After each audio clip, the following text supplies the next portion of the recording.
So I also want to address the controversy surrounding Trump's statements regarding NATO. In his statement, he claims that NATO is an obsolete alliance and is no longer serves any real purpose in the modern world. Well, duh. Who thinks that it does? NATO was formed back in the 1940s to counter Soviet expansion into Western Europe. It was designed as a Western European alliance to contain communism. In case anybody hasn't read a history book lately, international communism is dead. The Soviet Union ended in the 1990s. The Warsaw Pact alliance folded up right at the same time. Most of these former Warsaw Pact countries are now members of NATO.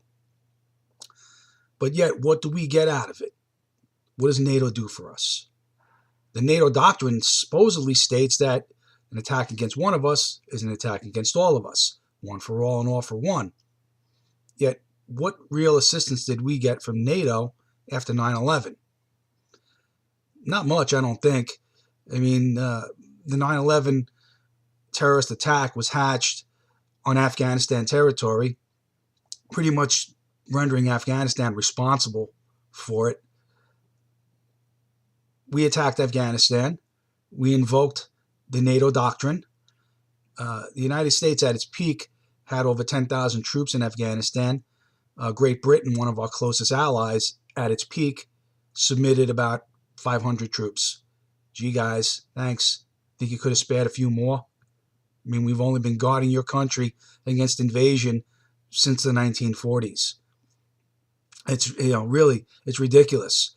NATO is not an alliance. NATO is a protectorate. Every one of these countries gets U.S. protection. They don't really provide much to us in terms of reciprocation. Nothing really substantial. I mean, you would think that European military power would be second only to American military power, but really, most armies of Europe are not that strong. They're not. And chances are, if there ever was a real invasion into Europe, say coming from the Middle East, if Islamic countries ever decided to form an alliance and try to strike at the underbelly of Europe, I don't think they'd be able to fight back, not without American assistance. And the fact that they really can't control their own territory, police their own territory, maintain the integrity of Western Europe, and uphold Western European culture, it's a sad situation. But why does it have to cost us trillions of dollars? Why do we have to spend that money? It doesn't make any sense. I saw Hillary Clinton on the news yesterday saying she's getting all kinds of phone calls from alarmed leaders all around the world. What's happening over there? Well, of course they're calling her.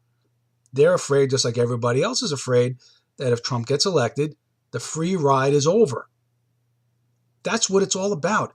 Everybody's worried about what they're going to lose. I'm going to lose my stuff. It's an international extension of the free stuff doctrine. Everything that we, the American taxpayers, pay for.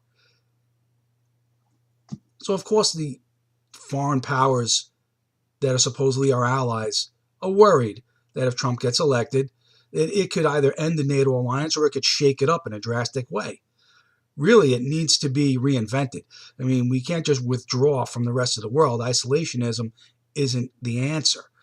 The answer is we need to retool NATO, or we need to scrap it and come up with a new organization that addresses the modern problems of the world. The biggest issue we have facing us right now is international terrorism, Islamic extremism. It is destabilizing large parts of the world and could potentially be a threat to the existence of Western Europe, the United States. Civilization is threatened by this. They're barbarians living in the 14th century. And yet, we don't really have a cohesive policy or a plan or military strategy to put an end to it. If NATO is such a fantastic, powerful alliance, how come we haven't defeated ISIS yet? These guys are a bunch of dirtbags in the Middle East who have seized a bunch of equipment from retreating Iraqi military, and that's where their power base came from. A concerted attack by the United States and allies should have been able to wipe them out a year ago. We don't do anything. We're not even trying to do anything. Again, what is NATO good for? If it's not good for combating international terrorism, what purpose does it serve? We're not trying to hold back the Soviet Union anymore. Soviet Union's gone. We don't worry about the Warsaw Pact anymore. It doesn't exist. Okay? And another thing that was a drastic mistake in previous administrations, going all the way back to Clinton, Bush, and everybody else, they expanded NATO right up to the Russian frontier. What kind of stupid idea was that? Do you think that the Russians are going to be friendly if a military alliance that they're not a part of continues to grow and get closer to their borders? We wouldn't have liked it. If we had lost the Cold War and the Warsaw Pact was suddenly recruiting Latin American nations, and all of a sudden the Warsaw Pact was at the Rio Grande, it would have been the drum beats of war. So, all of this talk that Putin is a gangster and he's a bad guy, maybe he is, but he's certainly not nearly as bad as Joseph Stalin. Joseph Stalin is responsible for the deaths of 50 million Russians. That's not even counting World War II deaths. These are just Russian people who died under his watch. Yet we were able to form an alliance with the Soviet Union under Joe Stalin because we had a common enemy in the Nazis. Now, if we could form an alliance with Stalin, we could certainly form an alliance with Putin. And he would be much easier to engage if he was our friend instead of our adversary. Instead of calling him a gangster and considering him a partner, I think that a military alliance between the United States and Russia would far counterbalance anything that we have with NATO. NATO is a waste of time. The Russians went into Syria to attack rebels, and they asked us to help. Putin literally said to Obama, let's put our firepower together and let's blast these fucks into oblivion. And Obama refused to assist. He refused to even endorse Russia's actions, which were correct in my opinion. And when Russia got into a scrape with Turkey, we sided with Turkey.